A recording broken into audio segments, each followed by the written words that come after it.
Hello guys, nakapagtinda ulit kami ni Frank at ito yung mga nangyari. Naubos nga ibang paninda namin guys, yung manok, baboy, isda. Parang malaki nga yung kita namin ngayon ni Frank sa pagtitinda. Kahit nga tinanghali kami sa pagtitinda ay humataw pa rin yung paninda namin. May awa talaga yung Diyos kapag nagsisikap ka, basta tiyaga lang. Samahan mo rin ng diskarte dito sa business na to. Kaya guys, samahan nyo kami ngayong araw sa pagtitinda namin.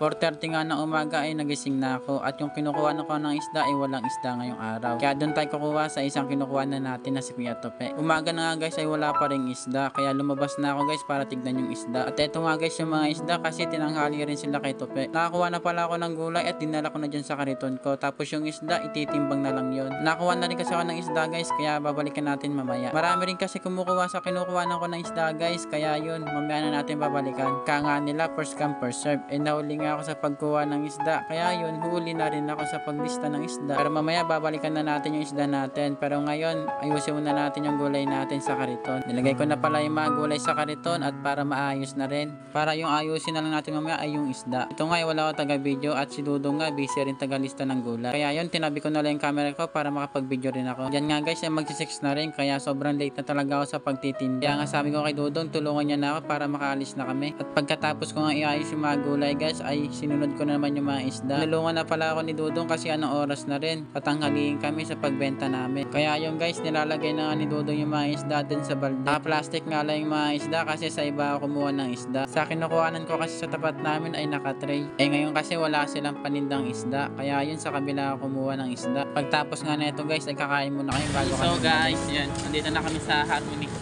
Malapit na kami sa Deka. Ayan. Tinanghali kami ngayon. Kasi ito, ang tagal-tagal, kanina ko pa inaantay. Yan. So, tinanghali kami ngayon guys. Kasi wala ring isda dun sa kinukuhanan ko. Dun ako kumukuha sa isang suki ko na kinukuhanan ko ng isda. Pagpasok nga namin guys sa unang subdivision ay may bumili agad sa amin na baboy. Kalating kilo nga lang binibili dyan ni nanay. At pagkatapos nga ititimbang ko na kung tama talaga yung kinuha ko. Tapos kumuha rin si nanay ng repolyo. Pang sahog daw sa baboy na lulutuin niya. Yung mga bumibili nga sa akin ay matagal ko na masuki yan. Kaya alaga lang natin yung masuki natin para laging bumibili sa atin. Ang nakuha nga ni nanay ay 190 pesos. Kaya yun ang buwan naman na natin ay 190 pesos. Sana yung buwan naman na natin ay swerte.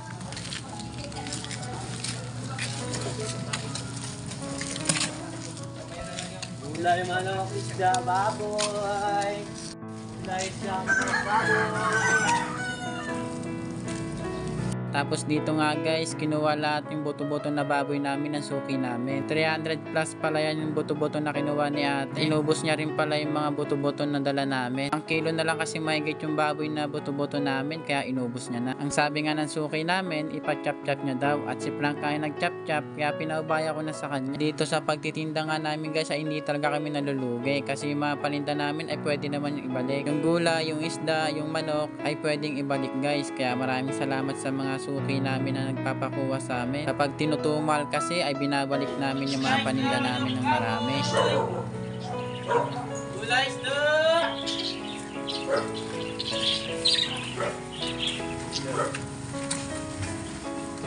Gulay, isda, manok, baboy!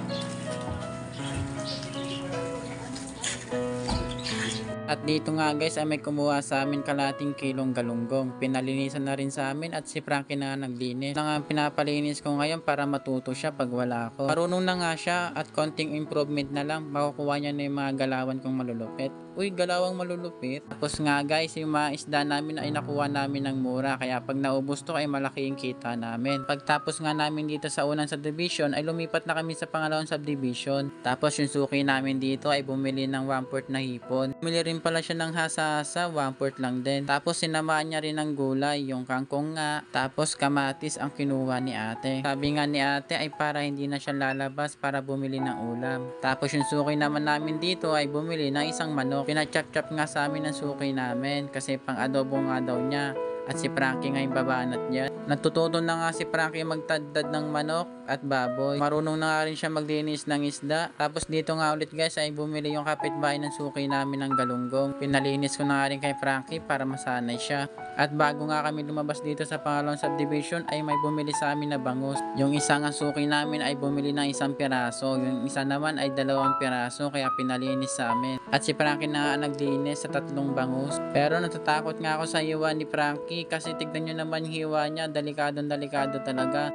Baka mamaya kasi ay dumulas yung kutsilyo at tumama sa kamay niya at magkasugat siya. Alam niyo namang love na love ko si Frankie kaya ayokong nahihirapan siya at nasusugatan siya sa paglilinis ng mga isda. At dito nga guys, kitang-kita nyo naman wala kaming payong at sobrang init nga guys. Kasi hindi na namin dinala yung payong namin kasi may jacket naman kami. Kahit sobrang init nga ay hindi iniindan ni Frankie yung init. Manang-mana kasi sa akin yan, masipag at madiskarte. At hindi niya iniinda talaga yung mga pagod at init. Yung pagod kasi isang pahinga lang yan, mawawala na yan. Kaya magpatuloy lang tayo sa buhay natin at mangarap. Tapos nga namin dito guys ay kakain muna kami at dediretso kami sa pangatlong subdivision. At napansin ko nga doon sa stand ng payong namin ay nagkakarak nga yung butas niya. So ayun guys, hindi nga namin magagamit yung payong pansamantala. Kasi nga guys, pag kinabit namin yung payong namin dyan ay mababali nga yung stand ng payong namin. Tapos doon na sana.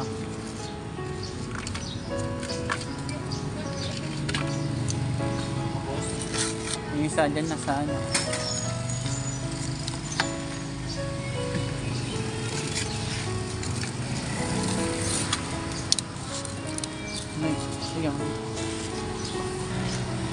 At palabas na nga kami dito sa pangalawang subdivision guys. Tapos bumili muna kami ng yelo para malamigan yung mga isda namin. Pagkatapos nga namin lumabas guys ay kumain muna nga kami ng siomai rice.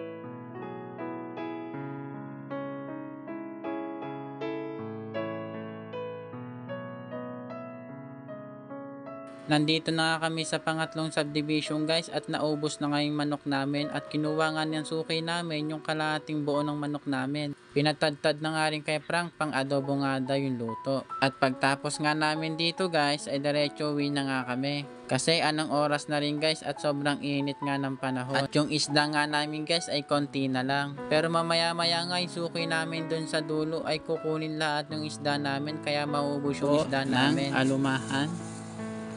Sobrang init po, kaya po pauwi na po kami. Grabe nga po, sobrang galing talaga ni Arnold.